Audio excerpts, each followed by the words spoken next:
Several months now, we've been covering mail issues across the metro area. And this time you may be puzzled after hearing what one Lakeview man says he was doing when a postal worker supposedly attempted to drop off a package. Jacqueline Quinn has what he says recorded on video. Daryl Thibodeau was anxious to get a package from Amazon. It's a pair of binoculars. He works as a private investigator. It was supposed to arrive Saturday, October the 6th. You know, I stayed home. I cut the grass.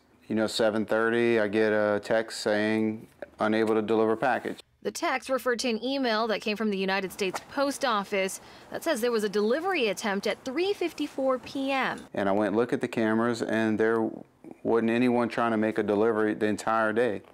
He pulled up his cameras at 3:54 p.m. and there was nothing. Thibodeau showed us his cameras record any motion near his home. Here it is capturing us from earlier. But on Saturday, there were no carriers recorded.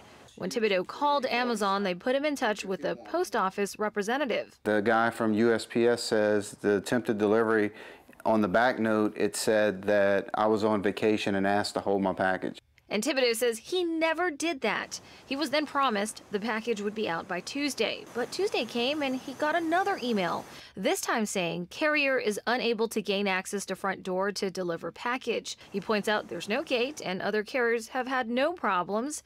He's not the only one.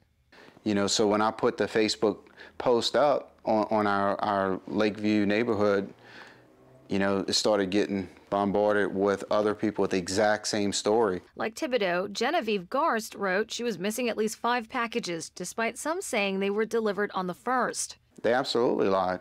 It's not the first time.